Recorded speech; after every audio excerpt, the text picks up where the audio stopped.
Bei Elektrofahrzeugen, die wir eben hier haben, das war ein vollelektrisches Auto gewesen, ist es so, dass bis zu 24 Stunden das Ganze gelöscht werden muss oder unter Beobachtung stehen muss. Und deswegen haben wir uns entschieden, Spezialunternehmen hier zur Einsatzstelle zu holen und das Fahrzeug eben in eine Mulde zu verbringen und mit Wasser zu fluten, die Mulde. Bei einem klassischen Pkw-Brand sind wir natürlich so, dass in einer halben Stunde oder sowas das Ganze erledigt ist. Hier sind wir jetzt über 3 Stunden im Einsatz, bis das Fahrzeug letztendlich in die Mulde eingeladen werden konnte und mit Wasser geflutet. Also 72 Stunden muss gekühlt werden im Wasserbad, aber bis zu 5 Wochen kann der sich immer wieder noch selbst entzünden. Deswegen steht er jetzt in so einem Spezialcontainer im Wasser.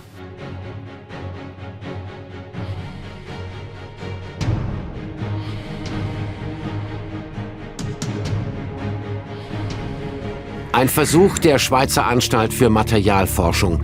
Geschützt in einem Stollen hat sie einen Akkubrand simuliert. Dabei kann es zu einem gefährlichen Dominoeffekt kommen, dem sogenannten Thermal Runaway. Wir haben hier verschiedene Batteriezellen liegen. Das ist jetzt eine einzelne Zelle und wenn eine solche Zelle dann in den Thermal Runaway übergeht, dann kann es im Verbund, also im verbauten Fahrzeug, entsprechend vorkommen, dass die eine Zelle das Ganze auf die andere überträgt und sich dadurch eine Kettenreaktion ausbildet. Das macht E-Auto-Brände so gefährlich, sagt Brandschutzexperte Matthias Bohnert.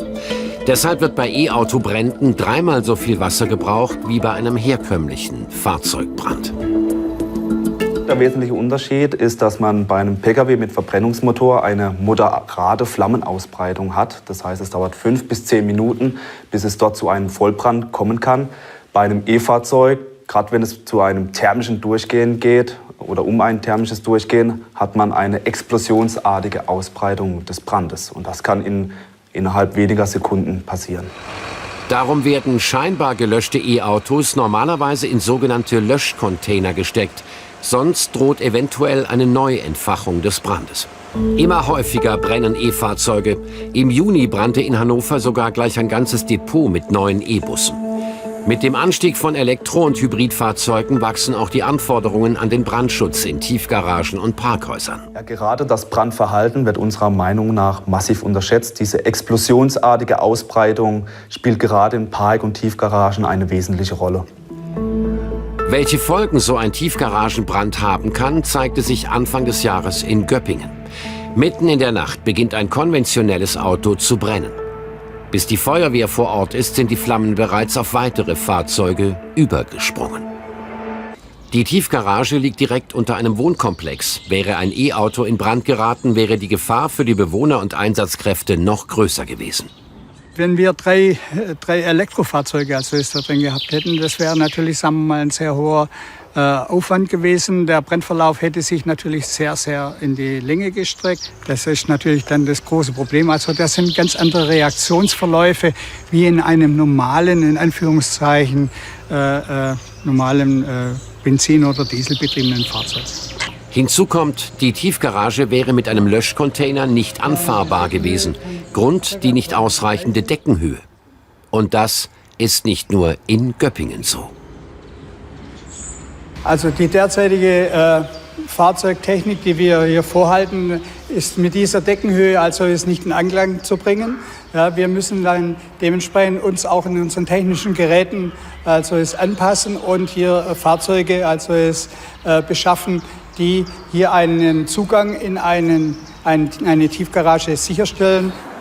In der städtischen Tiefgarage im fränkischen Kulmbach durften zwischenzeitlich nach einem Autobrand keine Hybrid- oder Elektrofahrzeuge mehr parken.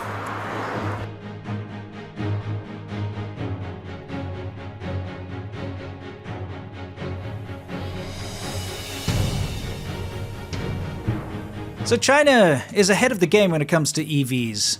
In many ways. One of those ways is that China is ahead of the game when it comes to EVs catching on fire and spontaneously combusting. And there are reasons for this. Quality control's kind of lax. Shortcuts are taken. So I thought we'd start with the big boys, BYD or BYD as it is pronounced in Chinese. And BYD is one of the biggest automakers in China and probably the most well-known. In fact, Warren Buffett himself backed this company, and everybody sees it as the flagship when it comes to Chinese autos, especially EVs. So this was not that long ago in Shenzhen, a new BYD model burning to the ground while charging. And of course, you can see just how much effort it takes to put out an EV fire. You see, without getting too complicated, when you drive around in your internal combustion engine car, you're carrying your fuel with you, of course, the petrol. But that's only half of your energy source. The other half is the air, which gets mixed with it together to create the combustion. It's all science, but basically, you're only actually carrying half of the energy in your car in fuel, and it takes quite a lot to ignite that. It needs a proper spark. You actually need to go in and set fire to the fuel. When it comes to electric cars, you're carrying all of the energy in the battery pack, like everything. You're not mixing anything else from the outside into it. So you're carrying this immense amount of energy around with you. And there are various things that can cause it to erupt. Obviously, if it gets punctured, if you're in an accident, there's a serious risk of it going off, as we've seen a number of times in the past. But of course, any kind of electrical short in the system can cause this thing to go bad. And this is why electric vehicles are more prone to catching on fire than a regular internal combustion engine. But on top of that, the way that the energy gets released is really scary when you've got one of these big battery packs that catch on fire or that get punctured, etc. 天哪，充电车着火啦！太不安全了，千万别。 So she's saying, oh my god, 充电车, so it's like the charge energy car has caught on fire. It's so unsafe. Anyway, that's also a BYD model down there.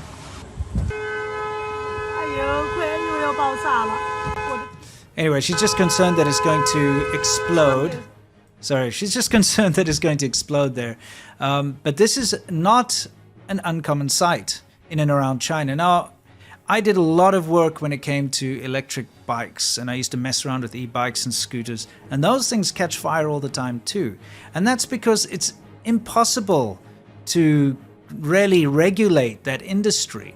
When it comes to electric bikes, there's so many knockoffs and random brands that are made in tiny little factories all over the place that regulations just, well, they don't exist. So they can do anything they want to take shortcuts when it comes to the battery production or the circuit boards or whatever. So you get a lot of these things catching on fire, just outright exploding, melting down, and they're a fire hazard. They really are. So much so that you're not allowed to take electric vehicles, even the small little foldable bikes, onto the public transport in China anymore, in the big cities, and it's just one of those things.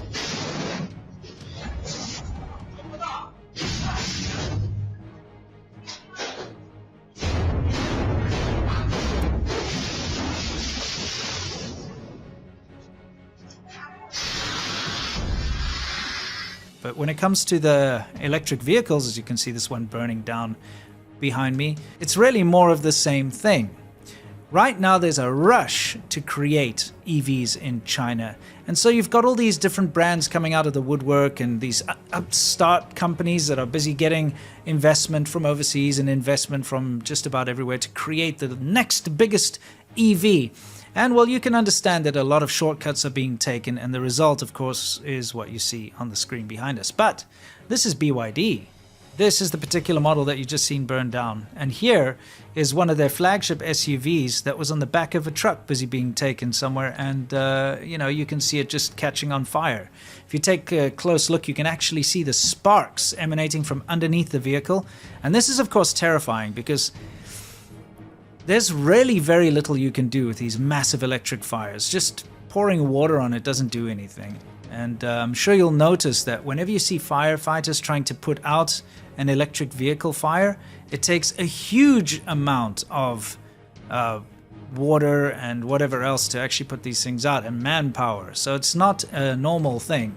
And you'll see just how devastating this can be in some of these clips. So yes, this is a top-of-the-line flagship SUV from BYD. I'll actually put up the model on the screen so you can see which one it is. And you'll see that this is quite a common one to catch on fire, actually, because I've got multiple clips that show this exact same model catching on fire.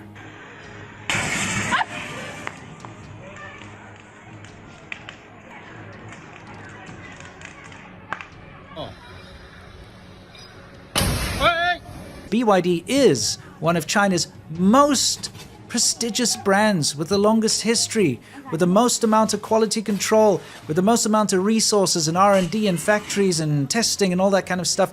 And you still see their brand new flagship EVs catching fire all over China. And it does beg the question, all these reviewers, these big name reviewers that review all these cars, why have none of them mentioned this fact? This very simple fact that BYD EVs catch fire and burn down all the time in China. And here's the thing, let's take a look at this next clip over here. Not only do the cars themselves catch fire, but they also are a massive hazard, because if they park next to anything, like for instance this building, they catch the building on fire. There was a small shop just right in front of where this BYD was parked. This is another BYD that caught fire. And it actually set the shop on fire, and the whole sort of first floor started to catch on fire and burn there. It's really putting people's lives at risk, not just the cars and any potential passengers or drivers inside of the cars. I mean, this is some serious stuff, and it took hours to put this out because, like I've said earlier, electrical fires just are almost impossible to put out with conventional means. I mean, look at all the fire extinguishers they're using here, and the flames just keep on going. It's a nightmare. It's an absolute nightmare. 把电线先整了，电线啊，电线。上楼上边，空调呢那边。这整的，这个好视频啊。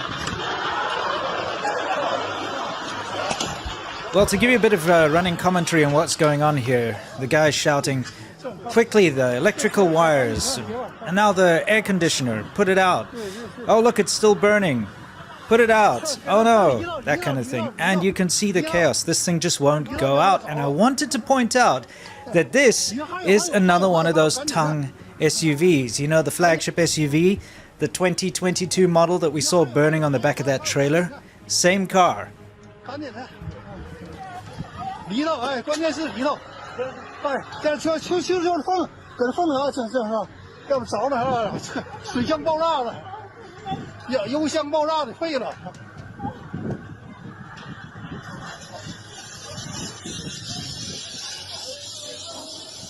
离了。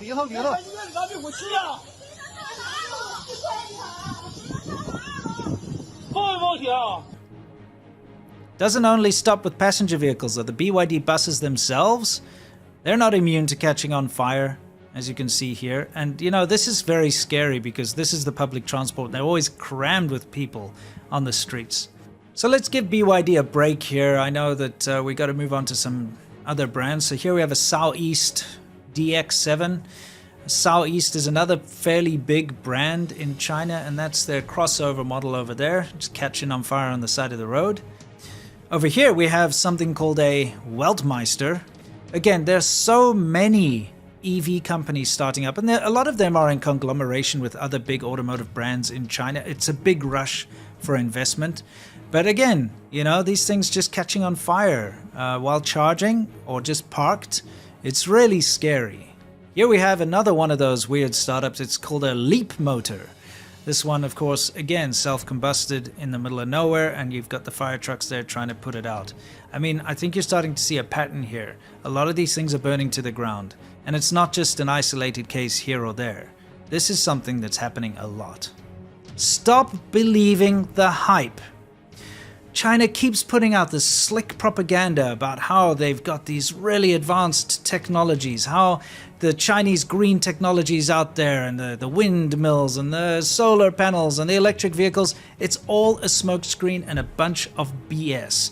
China right now is investing more money in massive coal-burning power plants and technologies that actually pollute the world more than do any good. So as much as they have this big green tech smokescreen, it is really just all smoke and mirrors.